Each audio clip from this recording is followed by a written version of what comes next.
पर्यटनबाट ससाना किसानदेखि चिया पसल, खुद्रे व्यापारी तथा ट्याक्सी चालक सबैलाई फाइदा पुग्छ। होमस्टे, ट्रेकिङ, साहसिक खेलकुद, धार्मिक तथा योगा पर्यटनले नागरिकलाई उद्यमी बनाउँछ। नेपाल पर्यटनमा अपार सम्भावना भएको मुलुक हो। यो सम्भावनालाई अब हामी सार्थक बनाउँछौं।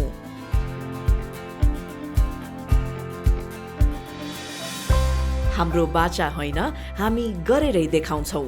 अबको 10 वर्षमा 50 लाख पर्यटक, 10 अर्ब डलर पर्यटनबाट आम्दानी, जीडीपीमा 7% को योगदान, 35 लाख रोजगारी। नेपालको परिप्रेक्ष्यमा पर्यटनले हरेक नागरिकलाई छुँदछ। किनभनेदेखि मेरो विचारमा नेपालको पर्यटकको सङ्ख्या बढाउन सकेको खण्डमा त्यो नै मुख्य उद्योगको रूपमा स्थापित हुन्छ। किनभने पर्यटन व्यवसाय मात्र यस्तो व्यवसाय हो जहाँ चाहिँ नि मानव संसाधनको आवश्यकता पर्छ। त्यहाँ चाहिँ नि तपाईँको मान्छेले नै काम गर्नु पर्यो। त्यहाँ एआईले या चाहिँ नि कम्प्युटरले काम गरेर त भएन। अब पर्यटक सङ्ख्या बढाउने नै हो भने भैरवा अन्तर्राष्ट्रिय विमानस्थलको पूर्ण सदुपयोग वा सुचारू नगरी विकल्प नै छैन। किनकि काठमाडौँ त्रिभुवन अन्तर्राष्ट्रिय विमानस्थलबाट मात्र लामो दूरीको अन्तर्राष्ट्रिय उडान हुन सक्दैन। विगतका वर्षहरू केलाउँदा उल्लेख्य रूपमा पर्यटक सङ्ख्या बढेको देखिँदैन। अहिलेको सबभन्दा ठुलो ग्याप भनेको चाहिँ नि हामीहरूले पर्यटक भित्राउन नसकेका हौँ। आजको दिनमा हामीले हाम्रो पर्यटक ल्याउँदाखेरि ट्रान्जिट गरेर ल्याउनुपर्छ र भाडा असाध्य महँगो छ। गौतम बुद्ध अन्तर्राष्ट्रिय विमानस्थल भैरवाबाट ट्रान्सकन्टिनेन्टल फ्लाइट अन्तर्मादेशीय उडान हामीले गर्न सक्छौँ भन्ने कुरा पुष्टि भएको छ। जस्तै अमेरिका हाम्रो देशको लागि ठुलो पर्यटकीय गन्तव्य हो। 20 घन्टा 25 घन्टा लाग्छ पर्यटकलाई नेपाल आइपुग्न। डाइरेक्ट उडान चाहिँ हामीले भैरवा लिएर आयौँ भनेदेखि मेरो विचारमा ठुलो सङ्ख्यामा बढ्छ। बालीमा 70 लाख पर्यटक, 5000 स्क्वायर किलोमिटरको यत्रो सानो टापु, 70 लाख पर्यटक। हाम्रो देश त बालीभन्दा त 20 गुणा ठुलो छ। 1 लाख स्क्वायर किलोमिटर, वर्ग किलोमिटर भन्दा ठुलो देशमा हामीले 50 लाख पर्यटकको परिकल्पना गर्न नसक्ने त होइन नि। सन् 2025 मा नेपालमा 11,58,459 विदेशी पर्यटक भित्रिएका थिए। यथास्थितिमा यो उडान सङ्ख्या अब बढ्न नसक्ने र नेपालबाट लामो दूरीको अन्तर्महादेशीय उडान भर्न नसकेको खण्डमा पर्यटन उद्योग थिग्रिनेछ।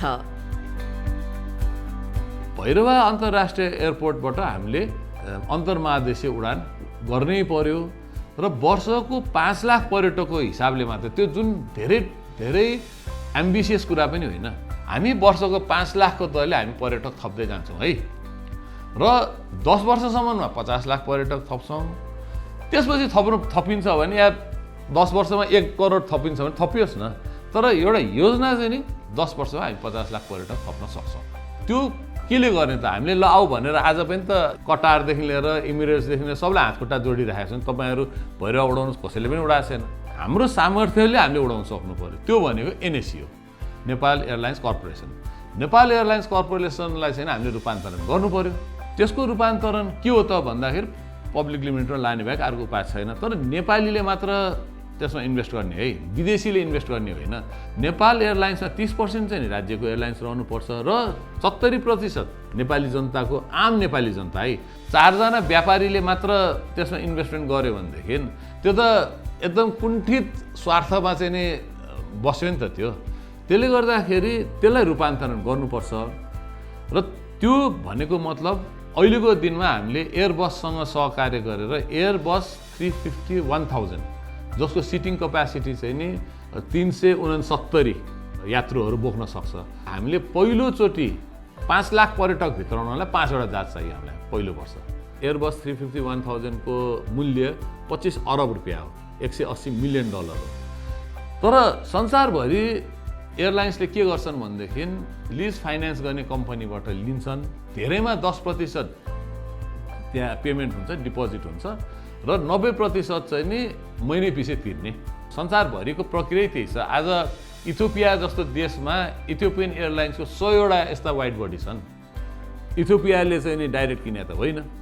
लिजिङ कम्पनीले प्रोजेक्ट कतिको भायबल छ, कति सस्टेनेबल छ, यो प्रोजेक्टले चाहिँ डेलिभरी गर्न सक्छ कि सक्दैन भन्ने कुरा उहाँहरूलाई विश्वास भएपछि उनीहरूले फाइनेन्स गर्छन्।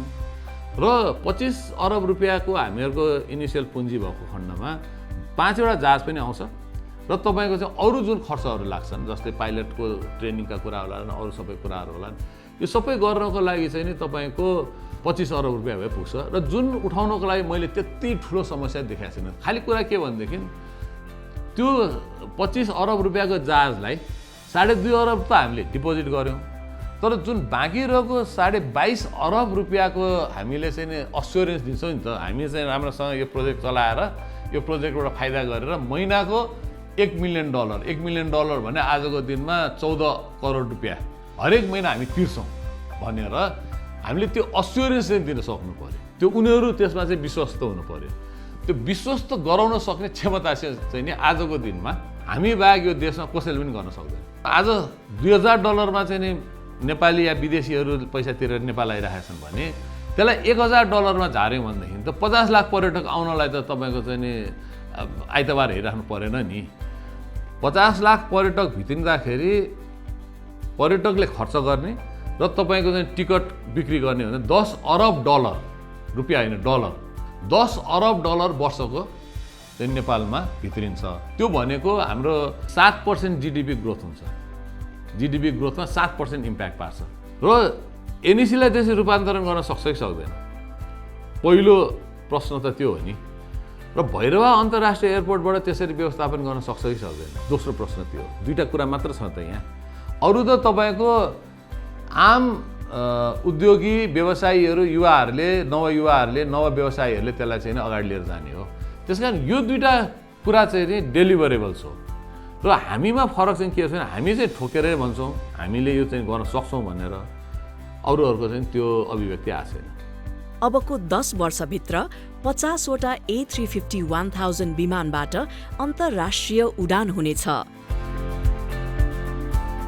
नेपाललाई पर्यटनमय देश बनाउने यो महाअभियानमा हातेमालो गरौँ।